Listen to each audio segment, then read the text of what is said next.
নমস্কাৰ বন্ধু বান্ধৱীসকল, মই দীপ্তিয়ে আপোনালোক সকলোকে মোৰ YouTube channel Vinayak physio' health কেয়াৰলৈ স্বাগতম জনাইছোঁ। আমি আমাৰ আগৰ ভিডিঅ'ত আলোচনা কৰিছিলোঁ যে গুৰুহা বিষ কি হয়, কিয় হয় আৰু ইয়াৰ প্ৰধান লক্ষণসমূহ কি কি। আৰু আমাৰ আজিৰ ভিডিঅ'ত আমি আলোচনা কৰিম যে গুৰুহা বিষৰ পৰা আমি কেনেদৰে পৰিত্ৰাণ পাব পাৰিম ব্যায়ামৰ সহায়ত। যদি আপোনালোকে মোৰ এই চেনেলটি নতুন হয় আৰু যদি আপোনালোকে মোৰ এই আগৰ ভিডিঅ'টি চোৱা নাই তেনেহ'লে ডেছক্ৰিপশ্যনৰ লিংকটো দিয়া হৈছে, আপোনালোকে তাত গৈ নিশ্চয় চাব পাৰিব।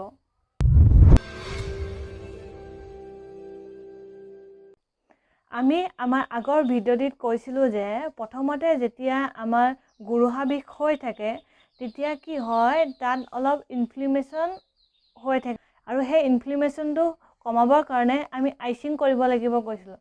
এতিয়া আমি আলোচনা কৰিম আইচিং কেনেকৈ কৰিম। আইচিং কৰিবৰ কাৰণে আপোনালোকে এটা পানী বটল ল'ব।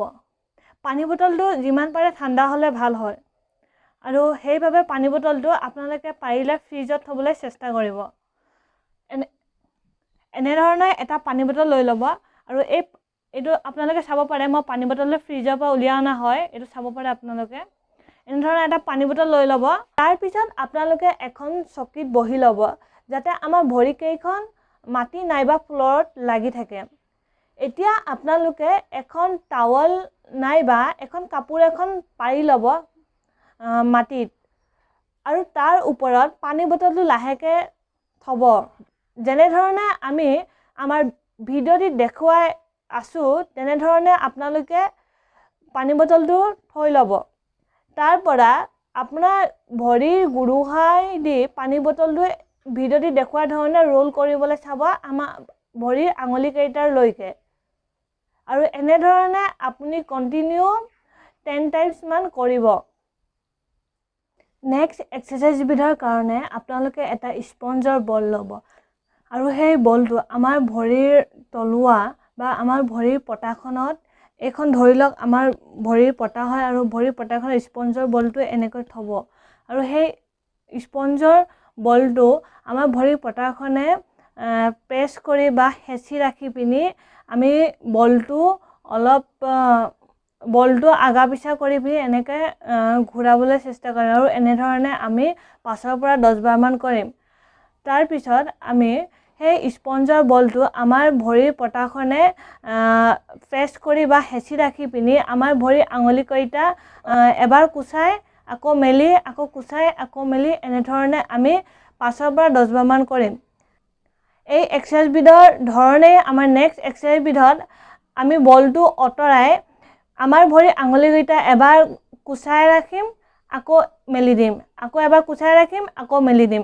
এনেধৰণে 5ৰ পৰা 10 বাৰমান কৰিম। আৰু আমাৰ এই দুয়োবিধ এক্সাৰচাইজ আমি চকী এখনত বহি লৈ নাইবা বিচনাতো শুই পিনি কৰিব পাৰিম। বিচনাত শুই কৰিব হ'লে আমি আমাৰ যোনখন ভৰি বিষ আছে সেই বিষ থকা ভৰিখনৰ আঁঠুটো ভাঁজ কৰি ল'ব লাগিব আৰু আমাৰ ভৰিৰ পতাখন যাতে বিচনাখনত লাগি থাকে। আমাৰ নেক্সট এক্সাৰচাইজবিধ হৈছে আপোনালোকে এখন চকীত বহি ল'ব, তাৰপিছত মাটিত নাইবা ফ্ল'ৰত এখন টাৱেল পাৰি ল'ব যেনেধৰণে আমাৰ ভিডিঅ'ত দেখুওৱা হৈছে। তাৰপিছত আপোনালোকে আপোনাৰ ভৰিখন টাৱেলখনৰ ওপৰত থ'ব। তাৰ পৰা ভৰিৰ আঙুলিকেইটাই আমাৰ ভিডিঅ'টিত দেখুওৱাৰ ধৰণে কাপোৰখন গাৰ ফালে টানিবলৈ চেষ্টা কৰিব আৰু এনেধৰণে আপোনালোকে 5ৰ পৰা 10 বাৰ কৰিব। নেক্সট এক্সাৰচাইজবিধ হৈছে আপোনালোকে এখন টাৱেল নাইবা এখন কাপোৰ এখনে এনেধৰণে আমাৰ ভিডিঅ'টি দেখুওৱাৰ ধৰণে পাৰি ল'ব। তাৰপিছত ভিডিঅ'টি দেখাৰ ধৰণে ভৰিৰ আঙুলিকেইটা টাৱেলকেইখনৰ ওপৰত থ'ব আৰু আমাৰ গুৰুহাটো ভিডিঅ'টি দেখুওৱাৰ ধৰণে উঠাব আৰু এনেধৰণে আপোনালোকে 10 বাৰ কৰিব। এতিয়া আপোনালোকৰ ভৰিৰ বিষখন লাহে লাহে কমিবলৈ আৰম্ভ কৰিব। তাৰপিছত আপোনালোকে ষ্ট্ৰেচিং কৰিব পাৰে। আমি আপোনালোকৰ আগত এটা এটাকৈ ষ্ট্ৰেচিংবোৰ দেখাবলৈ চেষ্টা কৰিম।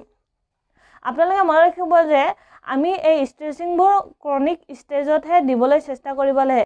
আমাৰ ভৰিৰ ফেচিয়াখন ষ্ট্ৰেচিং কৰিবৰ কাৰণে আপোনালোকৰ বিচনা নাইবা বেডত এনেধৰণে আমাৰ ভিডিঅ'টি দেখুৱাৰ ধৰণে আঁঠুকহা পজিশ্যনত ৰ'ব আৰু ভৰি আঙুলিকেইটা আমাৰ ভিডিঅ'টি দেখুৱাৰ ধৰণে বিচনাত লগাই থ'ব। আমাৰ গাৰ বডিটো চিধা থাকিব আৰু আমি লাহেকৈ ভৰি গুৰুহাৰ ওপৰত বহিবলৈ চেষ্টা কৰিম। আৰু তেতিয়া কি হ'ব, আমাৰ ভৰিৰ যোনখন ফেচিয়া আছে সেই ফেচিয়াখন ষ্ট্ৰেচ পৰিব আৰু এনেধৰণে 1ৰ পৰা 20লৈকে গন্তি কৰিম, যেনে ভিডিঅ'টি দেখুৱাৰ ধৰণে। তাৰপিছত ৰিলেক্স পজিশ্যনত আমাৰ আকৌ সেই আগৰ পজিশ্যনত যাম আৰু আমি আকৌ একেধৰণে কৰিম আৰু এনেধৰণে আমি 5 বাৰ কৰিম।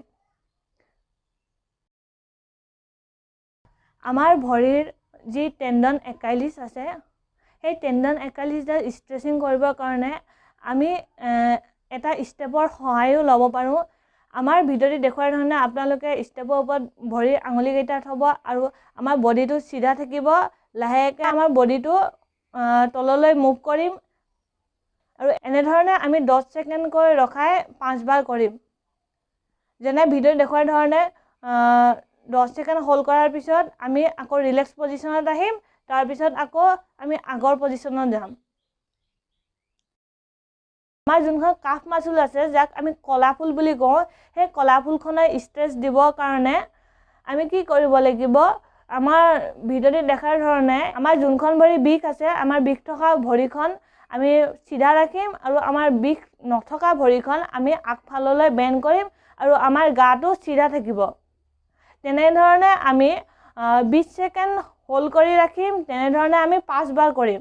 ভিডিঅ'টিৰ শেষত মই আপোনালোকৰ আগত এইটোৱে ক'ব বিচাৰিছোঁ যে আপোনালোকে এক্সাৰচাইজবোৰ ঘৰতে কৰি থাকিলেও আপোনালোকৰ ওচৰৰ কোনো নিৰ্দিষ্ট ফিজিঅ'থেৰাপিষ্টৰ ওচৰত সহায় ল'ব পাৰে, কাৰণ আমাৰ এই এক্সাৰচাইজবোৰ কণ্ডিশ্যন হিচাপত চেঞ্জ কৰি থকা হয় ডে টু ডে। চ' আপোনালোকে ওচৰৰ কোনোবা ফিজিঅ'থেৰাপিষ্টৰ সহায় ল'ব পাৰিব। ধন্যবাদ।